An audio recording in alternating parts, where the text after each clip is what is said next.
There was one small press publisher that I worked with back in the early 2000s that I only did covers for. That was Ash Tree Press out of Ashcroft, British Columbia. This is the first book that I did for them, sort of to see whether we would be a good fit. I did this on spec through a mutual friend. We're talking 2003. It was a collection of stories by Seabury Quinn with the overall title of Night Creatures. So I thought I would try to knock it out of the park by doing a werewolf, but I didn't want to do it in your face, sort of. That's why I went with the silhouette, with the huge moon behind. But I was able to use all of my egg temper painting techniques that I had picked up over the years. In this case, though, using acrylic polymer to get the job done. What I thought was really neat, well, first of all, let's look at the book. Cloth binding,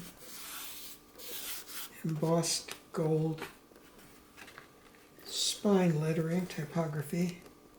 What I thought was kind of cool was, I think this is the one where, yeah, at the very back, they did that. Sort of a colophon over here, and a little black and white version of the cover. I thought that was a very nice touch.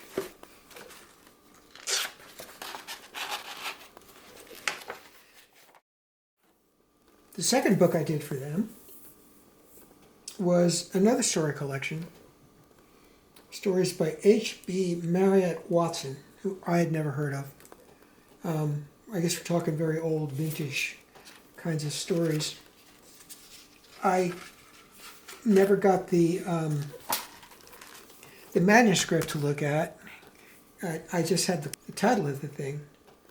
So I thought, well, why don't I just do another acrylic polymer painting of what I thought maybe a sympathetic devil might look like in a marsh. And this one went over so well that I actually got a little personal note from one of the publishers, from Barbara, on it, which I thought was very nice of her. Again, the same type of book production, the red cloth binding, the gold embossed spine, and in the back, I think, yeah, in the back the same deal. Colophon and black and white version. This is 2004. That was followed by an assignment to do the cover for one of their classic macabre paperbacks, Children of Epiphany, by Francis Oliver. Very interesting production,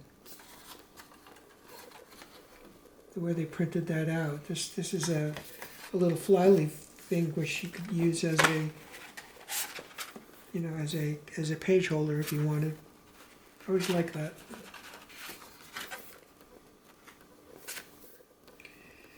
This again was acrylic polymer, smaller this time. I was given these dimensions and I just did the painting proportional to those dimensions, just a little bit larger so that it could be reduced to fit. The whole idea of the design was not to have it bleed off the edges, so that's how that happened. I really like this one, you know, the ghosts of the children and the little Greek houses. I think most of it takes place on a Greek island. They all look like little cartoony ghost faces. The Watcher by the Threshold by John Buchan.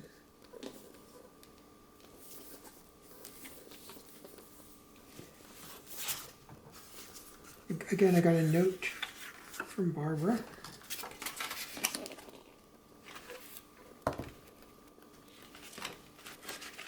Go back to the red cloth binding with a gold spine.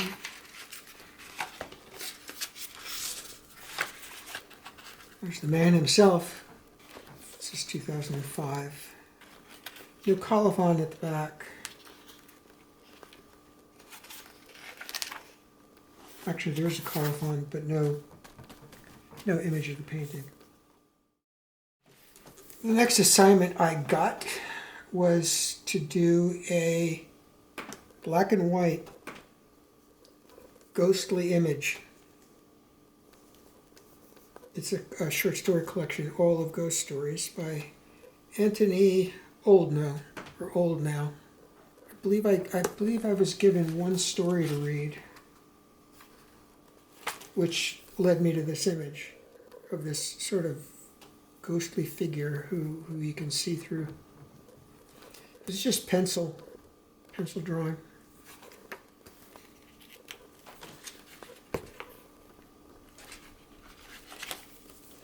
Same book production as before. And again, they've stopped doing that. But there's the colophon. This next one was kind of interesting. The Woman in Black by M.Y. Halidom.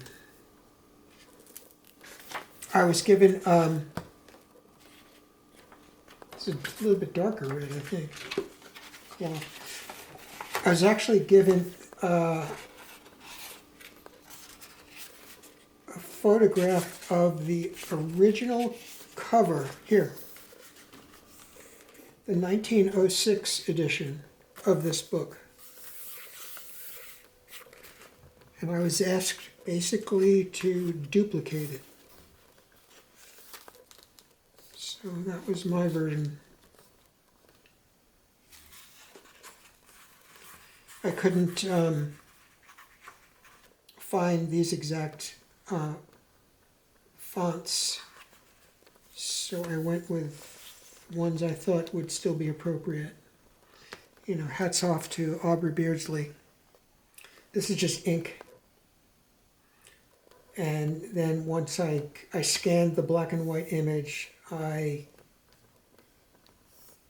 added the color digitally and provided them with a full color digital file, which they just dropped in here.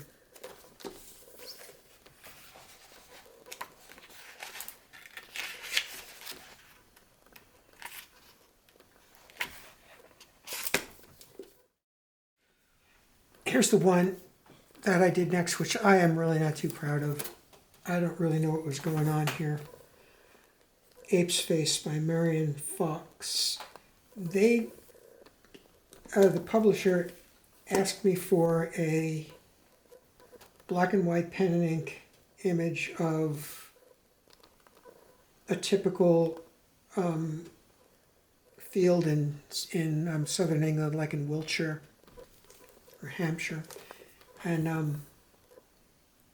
I did this. I would not have accepted this if I was the publishers. I would have asked either me to do it again and do it better, or just assign it to somebody else. But they actually went with it. The book was published. 400 copies of it.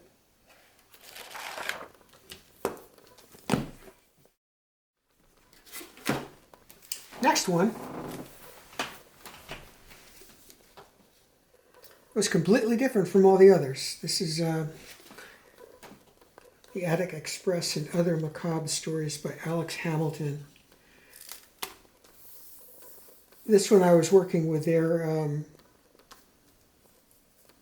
book designer, and I was asked to provide a black and white halftone image that sort of echoed a railroad scene of some kind. So I did a little research and came up with this steam locomotive and that gentleman. and submitted just a pencil drawing, a halftone, and it was turned into this with the orange and the blue.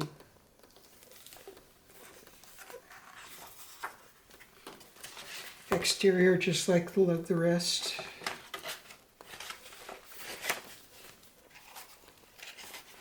This one was in 2007. I did one more project for Ash Tree after this, before we decided to part company. And it was this book, Pieces of Midnight, by Gary McMahon. And now, Gary McMahon is a modern horror writer. He's not from the past. So this is not vintage fiction here. This is actually new fiction, a brand new story collection from him.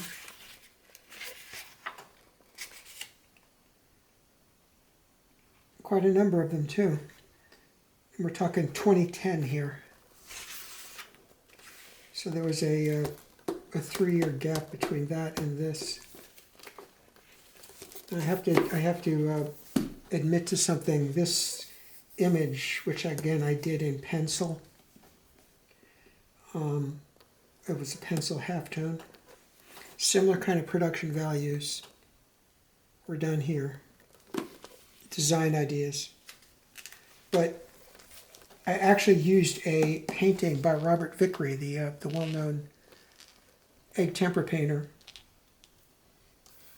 for this image, just for the layout and the general idea of